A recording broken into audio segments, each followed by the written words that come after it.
দর্শক নয়া দিগন্ত ফেসবুক লাইভে আপনাদের সকলকে স্বাগত জানাচ্ছি। আপনাদের সাথে যুক্ত হয়েছে আমি মোহাম্মদ লোটাস আহমেদ। এই মুহূর্তে আমরা অবস্থান করছি বাংলাদেশ সচিবালয়ের সামনে। আপনারা জানেন যে আজকে মধ্যরাত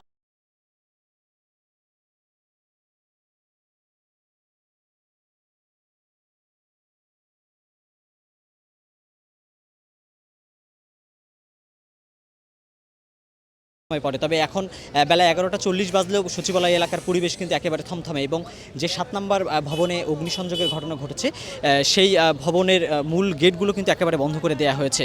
ভিতরে যারা কর্মরত যারা ছিলেন তাদেরকে কিন্তু এই গেট দিয়ে প্রবেশ করতে দেওয়া হচ্ছে না। তারা মূলত পাশের 5 নম্বর গেট দিয়ে ভিতরে সারিবদ্ধভাবে কিন্তু প্রবেশ করছে। যদি আপনাদেরকে জানিয়ে রাখি যে আজকে মধ্যরাত ভোর 1:50 নাগাদ কিন্তু এই সচিবালয়ের যে 7 নম্বর ভবন সেই 7 নম্বর ভবনে অগ্নিকাণ্ডের ঘটনা ঘটে। আপনারা দেখতেই পাচ্ছেন যে ভবনের যে উপরের 5, 6 এবং 7 তালা রয়েছে সেই তালার দুপাশে কিন্তু অর্থাৎ ভবনের দুপাশে পৃথকভাবে কিন্তু আগুন লাগার ঘটনা ঘটেছে। তবে এই ধরনের আগুন লাগার ঘটনা কিন্তু ইতিপূর্বে কখনো ঘটেনি বা অগ্নিকাণ্ডের ঘটনা কোথাও ঘটলেও যে জায়গা থেকে অগ্নিপাতের সূত্রপাত হয় সেখান থেকে কিন্তু অন্যদিকে ছড়িয়ে পড়ে। কিন্তু সচিবালয়ে যে অগ্নিকাণ্ডের ঘটনা ঘটেছে এখানকার চিত্র কিন্তু একেবারেই ভিন্ন। সচিবালয়ের যে 7 নম্বর ভবন সেই ভবনের একেবারে ডান পাশে এবং একেবারে বাম পাশে এই দুই জায়গায় কিন্তু অগ্নিপাতের ঘটনা ঘটে।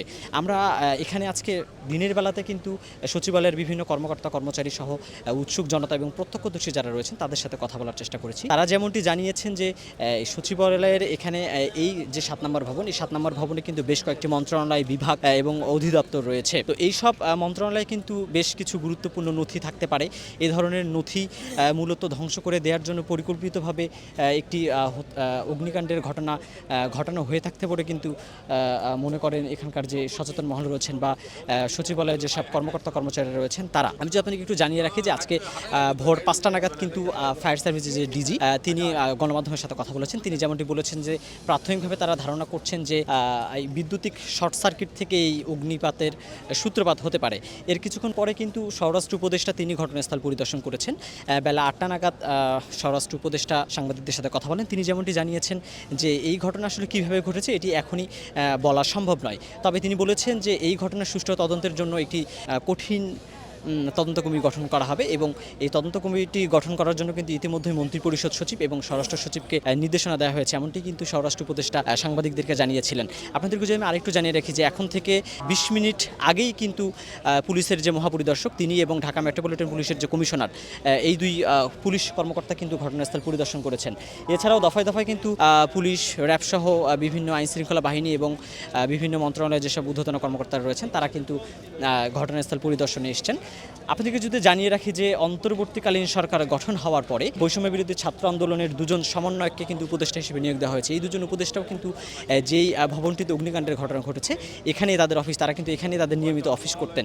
অনেকে ধারণা করছে যে এই মন্ত্রণালয়ে গুরুত্বপূর্ণ বেশ কিছু নথি থাকতে পারে বিগত সরকারের বিভিন্ন অনিয়ম দুর্নীতির যেসব মেগা প্রকল্পগুলো ছিল, যেসব প্রকল্পে বিভিন্ন অনিয়ম দুর্নীতি হয়েছে সেসব অনিয়ম দুর্নীতির বিভিন্ন ফাইল নথিপত্র কিন্তু এই মন্ত্রণালয়ের ভিতরে যেখানে অগ্নিসংযোগের ঘটনা ঘটেছে সেখানে থাকতে পারে। মূলত এগুলো ধ্বংস করার জন্যই কোনো ব্যক্তি বা গোষ্ঠী পরিকল্পিতভাবে এখানে আগুন লাগানোর ঘটনা ঘটিয়ে থাকতে পারে, এমনটি কিন্তু প্রাথমিকভাবে মন্তব্য করছেন এই মন্ত্রণালয়ে কর্মরত বিভিন্ন কর্মকর্তা কর্মচারী এবং সচেতন মহল। আমি যদি আপনাদেরকে একটু জানিয়ে রাখি যে মধ্যরাত 1টার সময় অগ্নিকাণ্ডের ঘটনা ঘটলেও সেটি নিয়ন্ত্রণ করতে কিন্তু ভোর অর্থাৎ সকাল হয়ে গেছে। সকাল 8টার দিকে কিন্তু চূড়ান্তভাবে আগুন নিয়ন্ত্রণে করতে পেরেছে ফায়ার সার্ভিস সদস্যরা। এছাড়াও যখন অগ্নিকাণ্ডের ঘটনা ঘটে এরপরেই কিন্তু পৃথকভাবে ফায়ার সার্ভিসের 9টি ইউনিট এখানে আগুন নিয়ন্ত্রণের জন্য কাজ শুরু করে। পরবর্তীতে কিন্তু ফায়ার সার্ভিসের আরও 10টি ইউনিট অর্থাৎ সর্বমোট 19টি ইউনিট কিন্তু এখানে আগুন নিয়ন্ত্রণের জন্য কাজ করে এবং 19টি ইউনিটের প্রাণপণ চেষ্টার ফলে প্রায় 5-5.5 ঘন্টা পরে কিন্তু এই সচিবালয়ের যে 7 নম্বর ভবন সেই 7 নম্বর ভবনের আগুন নিয়ন্ত্রণে আসে। এবং আমরা দেখতে পাচ্ছি যে এই 7 নম্বর ভবন এই ভবনের আশেপাশে যেসব ভবনগুলো রয়েছে এইসব ভবনেও কিন্তু বিভিন্ন মন্ত্রণালয় এবং বিভিন্ন বিভাগ রয়েছে। এইসব মন্ত্রণালয় এবং বিভাগের যেসব কর্মকর্তা কর্মচারী রয়েছেন তারা কিন্তু ইতিপূর্বে এই ভবনের যে সামনের যে গেট, যে সামনের গেটের ফটক সেটি দিয়ে প্রবেশ করতেন। তবে আজকে এখানে যে অনাকাঙ্ক্ষিত ঘটনা বা পরিকল্পিত ঘটনা যেটিকে বলা হচ্ছে, এটির কারণে কিন্তু তারা এই মূল গেট দিয়ে প্রবেশ করতে পারছে না। ফলে তাদেরকে কিন্তু ঠিক বাংলাদেশ যে জাতীয় প্রেস ক্লাব, সেই প্রেস ক্লাব এবং সচিবালয়ের মাঝের যে প্রবেশপথ, এই প্রবেশপথের পাশের যে 5 নম্বর গেট রয়েছে সেই গেট দিয়ে কিন্তু সারিবদ্ধভাবে লাইনে দাঁড়িয়ে তাদেরকে ভিতরে প্রবেশ করতে হচ্ছে।